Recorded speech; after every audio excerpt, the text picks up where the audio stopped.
The four-stroke takeover. The 2002 season was when the world stopped hearing the shrill scream of 500cc two-strokes and started feeling the thunder of four-stroke prototypes. Overnight, MotoGP changed its heartbeat. For decades, the 500s had been wild, almost untamable. The sound was violent, the power band narrow, and the difference between grip and crash was a millimeter of throttle. It was the arena of warriors like Doohan, Rainey, Schwantz, riders who fought the bike as much as they raced each other. But technology was shifting. The sport had to follow. Environmental pressures, manufacturer interest, and engineering evolution all collided, and the FIM opened the door to a new formula. Four-stroke engines up to 990 cubic centimeters could now enter the same grid. Honda came ready. The RC211 Vega appeared like something from another planet. A V5 engine producing over 220 horsepower, smoother torque, and fuel injection that gave throttle precision unheard of in the 500cc era. When Valentino Rossi threw a leg over it, he didn't just win, he humiliated the field. He won 11 of 16 rounds, often by seconds, not tenths. The rest of the manufacturers stared at the data and realized the truth. The two-stroke era was dead before the season had even finished. By 2003, Yamaha, Ducati, Suzuki, and Kawasaki had all gone four-stroke. The difference wasn't just power, it was personality. Four strokes produced a broad, usable torque curve. Riders could push mid-corner instead of relying on peak RPM. Wheel spin became controllable, not catastrophic. For engineers, it meant a new universe of tuning, valve timing, fuel mapping, engine braking systems. For fans, it meant a new sound, deeper, heavier, almost orchestral compared with the piercing wail that had defined the previous generation. That rule didn't simply alter engine capacity. It invented MotoGP as a name, as a brand, as a spectacle. It was the bridge from the dangerous romance of the 90s to the data-driven precision of the modern era. The knock-on effects were everywhere. Sponsors returned. Manufacturers that had abandoned two-strokes re-entered, hungry to prove their technology. The television product improved. Cameras could mount closer because the four strokes vibrated differently, producing the iconic corner entry slow motions that would later define the sport's imagery. And most of all, it created parity between show and science. The motorcycles became the testing ground for future street technology, traction control, ride-by-wire, seamless transmissions. When the checkered flag dropped at Suzuka 2002 and Rossi lifted his visor, what he represented wasn't just victory, it was a shift in philosophy. The rulebook had rewritten the DNA of the sport. The age of brute chaos was gone. The age of engineered aggression had begun. The 800cc era. 5 years after MotoGP embraced the 990cc monsters, the governing body made another dramatic move, one that would divide fans for a decade. For 2007, maximum displacement was cut from 990cc to 800cc.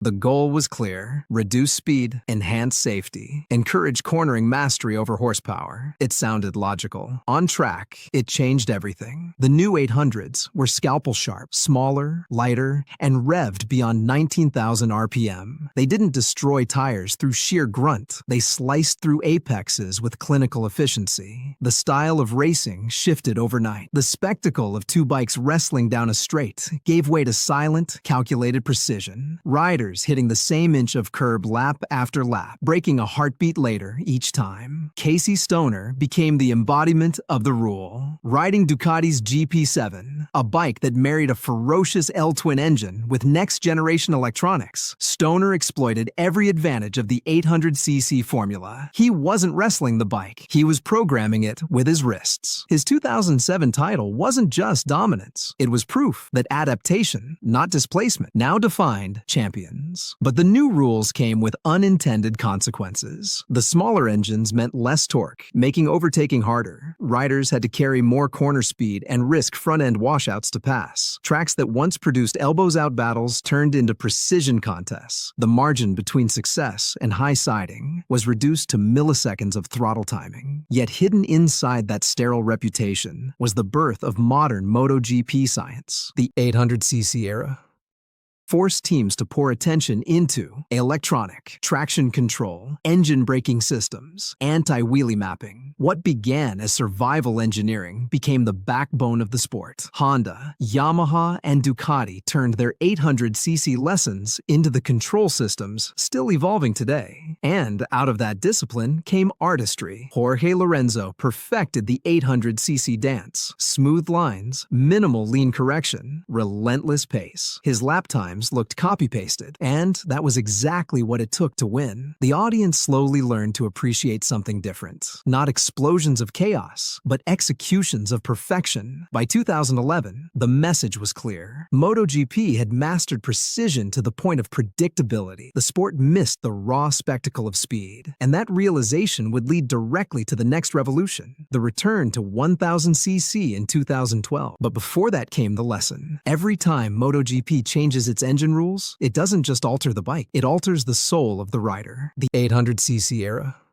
may have been quieter, but it forced genius to become methodical. It turned wild racers into engineers, and in doing so, prepared the sport for the explosive decade that followed, the return to 1000cc. By 2011, even the riders admitted it. MotoGP had become too clean, too mathematical. The 800cc machines were fast but sterile, cornering like machines designed by code, not chaos. So, when the FM announced that for 2012, the displacement limit would return to 1000cc, the paddock exhaled. It wasn't just nostalgia. It was a reset, a return to muscle, to instinct, to the kind of bikes that made riders sweat again. The change brought instant shockwaves. The new generation of engines roared past 250 horsepower, with wider torque curves and more top-end grunt. The sound returned to its growl. Fans felt MotoGP's chest rumble again. It re-energized the rivalries too. Jorge Lorenzo, the perfectionist of the 800 era, refined his surgical style even further, mastering the brutality of the new bikes to become the first 1000cc champion. Danny Pedrosa thrived with the lighter chassis and reclaimed his edge, and then came the arrival of a new animal entirely, Marc Marquez. The 1000cc era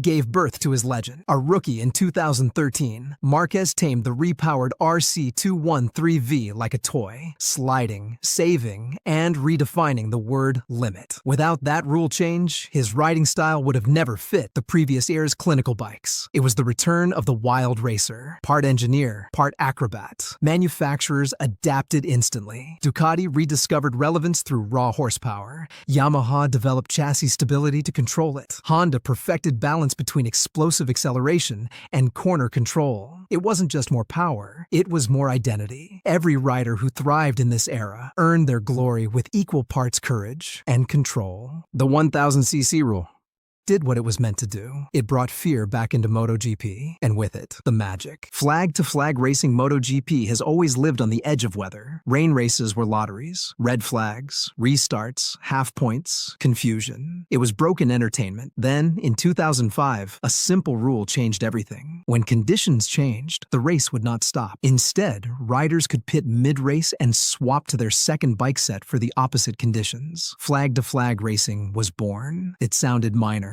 In practice, it was revolutionary. For the first time, MotoGP had pit stops, and not for fuel or tires, but for an entire machine. Imagine riders sliding down a wet pit lane at 60 kilometers per hour, leaping from one bike to another in barely 10 seconds, then rejoining a track with half the grip and double the risk. It was mayhem and math colliding live on television. Races like Donington 2005, Aragon 2014, and Brno 2016 became instant classics because of this rule. Strategy suddenly meant life or death for championships. Pit too early, and you'd destroy wet tires on a drying track. Pit too late, and you'd slide off while the riders behind gained 30 seconds. No engineer could predict the perfect moment. It was instinct, not data, that won races. The rule also forced a complete re-engineering of bike logistics. Every team had to build and maintain two identical race bikes per rider, one wet, one dry, with different fuel maps, different Different tires, different electronics. Mechanics became pit lane sprinters, changing bikes in chaotic seconds as crew chiefs yelled weather updates over radios. The beauty was in its unpredictability. When the first rider dared to pit, you held your breath, because if he was right, he could gain 30 seconds. If wrong, he could lose everything. It turned MotoGP into a high-speed gamble where the clever survived and the timid drowned. What this rule did was turn weather from a problem into a character in the story. Every raindrop became drama. Every team meeting started with, "What if it rains?" It made MotoGP alive in ways no software could. The flag-to-flag rule did more than save time. It gave MotoGP its chaos back, a chaos you can't code. The control tire era tires have always decided races. Before 2009, MotoGP was split in half. Some riders on Michelin, some on Bridgestone, and a handful stuck with whatever their team could afford. The problem? If you had the right supplier, you were already half a second ahead before lights out. By mid-2000s, the tire war had become unwatchable. Factory riders on special development compounds could lap seconds faster than satellite teams on last month's rubber. The FM had a choice: either watch the sport split into classes of haves and have-nots, or end the war. They chose the latter. In 2009, MotoGP introduced a single tire supplier. Bridgestone won the bid, and suddenly every team, from factory to privateer, had the same rubber. It was a historic leveling of the playing field. And for the first time in years, you could no longer blame defeat on compound allocation. The impact was immediate. Factory teams could no longer cherry-pick special tires. Privateers could now fight for podiums if they nailed setup. And fans saw what they had missed for a decade: racing that looked like war, not testing. When Michelin replaced Bridgestone in 2016, the tire equalization philosophy deepened. Combined with the unified ECU that same year, it killed factory secrecy and revived the grid. Independent teams won races again. Crutchlow and Brno, Miller and Assen, Oliveira and Styria. These weren't miracles. They were the consequence of a rulebook that finally let talent matter as much as budget. The tire rule did what few regulations ever achieve. It made MotoGP fair without making it boring. It proved that equal tools don't produce equal results. They produce authentic ones. By standardizing what touches the track, MotoGP forced teams to look inward again, to the rider's skill, to setup craft, to courage under brake. And out of that came some of the most unforgettable championships of the modern era. The unified ECU. By 2015, MotoGP had split into two classes of existence: the factories playing chess with million-dollar electronics, and the satellite teams playing checkers with leftovers. Every big manufacturer had its own secret software controlling traction, wheelie suppression, engine braking, and even launch procedures. It wasn't just talent deciding races anymore. It was algorithms. Then came the revolution. For 2016, Dorna and the FIM drew a line through the sport's elitism.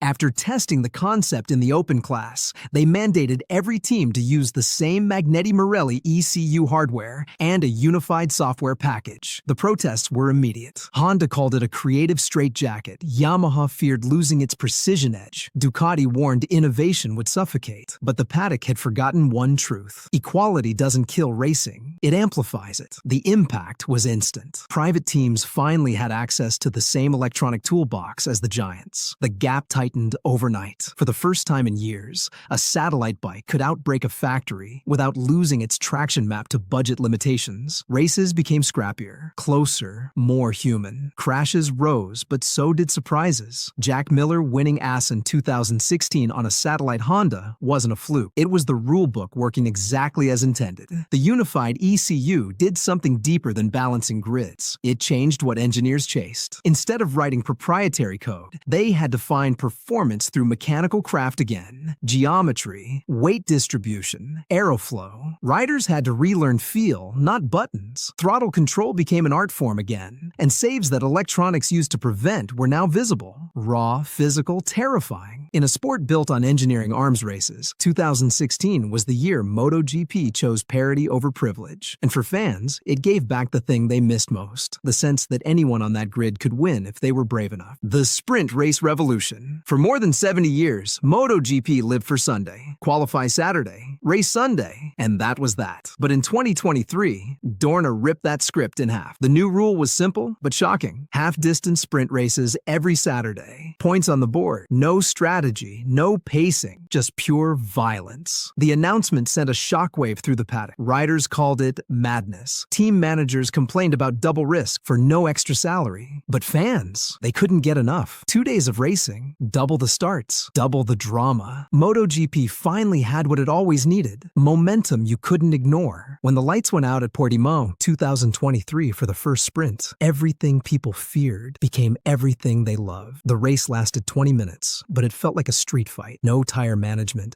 no saving fuel, no thinking, just riders throwing bikes at corners like their lives depended on it. Pecco Bagnaia won that first sprint, and you could see it in his eyes. It was exhaustion and adrenaline compressed into chaos. From then on, the entire championship rhythm changed. Points could now swing 10 places on Saturday before Sunday even began. A small mistake meant losing a weekend, not a race. It rewarded the bold and punished the careful. Riders like Martin and Binder thrived in the sprints, while the old guard struggled to keep up with the ferocity. Behind the scenes, teams rewired their entire approach. New setups for qualifying, tire allocations split differently, fuel mapping recalculated for shorter runs. Every Saturday became a mini Sunday, and for fans, it meant MotoGP was no longer just a race you watched. It was an event you lived for 2 straight days. The sprint era proved something important. MotoGP could adapt to the modern attention span without selling its soul. It didn't kill Sunday. It made Saturday matter. The 2027 reset. Every few decades, MotoGP hits a point where technology runs too far ahead of the humans. 2027 is that moment. The new rulebook, already agreed in principle, will cut engine capacity from 1000cc